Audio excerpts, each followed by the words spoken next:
ഇന്നത്തെ യാത്ര കിഴക്കിൻ്റെ വെനീസ് എന്നറിയപ്പെടുന്ന ആലപ്പുഴയിലേക്കാണ്. ഞങ്ങൾ നേരെ ഷൊർണൂർ പോയി ട്രെയിനിൽ കയറി. ട്രെയിനിൽ തിരക്കൊന്നും ഉണ്ടായിരുന്നില്ല, ഫുള്ള് ഫ്രീ ആയിട്ടായിരുന്നു. അതുകൊണ്ട് തന്നെ കുട്ടിക്ക് മുകളിലും താഴെ എല്ലാം കളിക്കാൻ പറ്റി. അങ്ങനെ ഞങ്ങൾ ആലപ്പുഴ സ്റ്റേഷനിലെത്തി. ആലപ്പുഴ മനോഹരമായ സ്റ്റേഷനിൽ നിന്നും ഞങ്ങൾ പുറത്തോട്ട് ഇറങ്ങി. നേരെ നോക്കിക്കഴിഞ്ഞാൽ നമുക്ക് പ്രീപെയ്ഡ് ഓട്ടോ സ്റ്റാൻഡ് കാണാം. അവിടെ നിന്ന് എങ്ങോട്ട് വേണമെങ്കിലും ടിക്കറ്റ് എടുത്ത് പോവാം. അപ്പോഴേക്കും വിശക്കാൻ തുടങ്ങി. അപ്പോൾ ആദ്യം ഭക്ഷണം കഴിച്ചിട്ട് ബാക്കി യാത്ര എന്ന് വിചാരിച്ച് നേരെ പുറത്തോട്ട് ഇറങ്ങുകയാണ്. പുറത്തിറങ്ങിക്കഴിഞ്ഞാൽ ബസ്സും കിട്ടും കേട്ടോ, നമുക്ക് പോകേണ്ട സ്ഥലങ്ങളിലോട്ടൊക്കെ. അങ്ങനെ ഞങ്ങൾ ഓട്ടോ എടുത്തതിന് ശേഷം നേരെ ഭക്ഷണം കഴിക്കാൻ വേണ്ടി ഒരു ഹോട്ടലിലേക്ക് യാത്ര തിരിക്കുകയാണ്.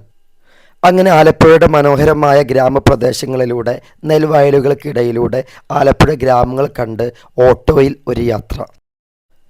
അങ്ങനെ ഞങ്ങൾ ഹോട്ടലിലെത്തി. വീട്ടിലെ ഊണെന്ന് പറയുന്ന സൗകര്യം ആലപ്പുഴയിൽ പല സ്ഥലങ്ങളിലും ഉണ്ട് കേട്ടോ.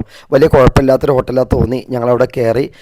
അത്യാവശ്യം സീ ഫുഡുകളൊക്കെ ഇവിടെ എല്ലാ ഭാഗത്തു നിന്നും കിട്ടും. അപ്പോൾ ഞങ്ങൾ എന്തായാലും അത്യാവശ്യം കുഴപ്പമില്ലാത്ത 1-2 മീനുകളൊക്കെ മേടിച്ച് ഭക്ഷണമൊക്കെ വലിയ കുഴപ്പമില്ല എന്ന് പറയാം, ആ രീതിയിലൊരു ഭക്ഷണം ഞങ്ങൾ കഴിച്ചു കഴിഞ്ഞ് നേരെ ഞങ്ങൾക്ക് എത്തേണ്ടത് PWD റെസ്റ്റ് ഹൗസിലോട്ടാണ്. കാരണം റൂം ബുക്ക് ചെയ്തിരുന്നത് അവിടെ ആയിരുന്നു. സാധാരണക്കാർക്ക് റൂം ബുക്ക് ചെയ്യാൻ പറ്റിയ ഏറ്റവും വലിയ സ്ഥലമാണ് PWD റെസ്റ്റ് ഹൗസുകൾ. സാധാരണക്കാരത് ഉപയോഗിക്കാറില്ല എന്നുള്ളത് വലിയൊരു സത്യമാണ്.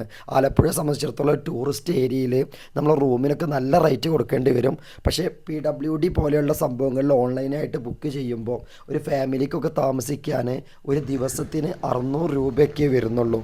അങ്ങനെ ഞങ്ങൾ ബസ്സൊക്കെ കയറി PWD റെസ്റ്റ് ഹൗസാണ് ഈ കാണുന്നത്. അതിനകത്തോട്ട് ആൾറെഡി ബുക്ക് ചെയ്തതായതുകൊണ്ട് തന്നെ അതിനകത്തോട്ട് കയറി ചെല്ലുവാണ്. PWD റെസ്റ്റ് ഹൗസ് എന്ന് പറയുന്നത് ആലപ്പുഴ ബീച്ചിൻ്റെയും ലൈറ്റ് ഹൗസിൻ്റെയൊക്കെ തൊട്ടടുത്താണ് കേട്ടോ.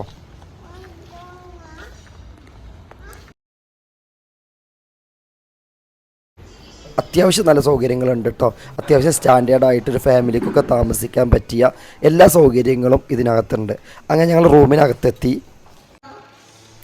അത്യാവശ്യം സൗകര്യമുള്ള ഒരു ഫാമിലിക്കൊക്കെ സുഖമായിട്ട് താമസിക്കാൻ പറ്റിയ റൂം തന്നെയാണ് കേട്ടോ. നല്ല വൃത്തിയുണ്ട്, നല്ല ക്ലീൻ ചെയ്ത് വെച്ച റൂമുകളായിരുന്നു.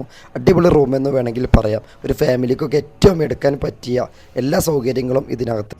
ആലപ്പുഴയുടെ മനോഹരമായ കാഴ്ചകൾ സ്വപ്നം കണ്ടുകൊണ്ട് ഇന്നത്തെ യാത്ര ഇവിടെ അവസാനിക്കുന്നു.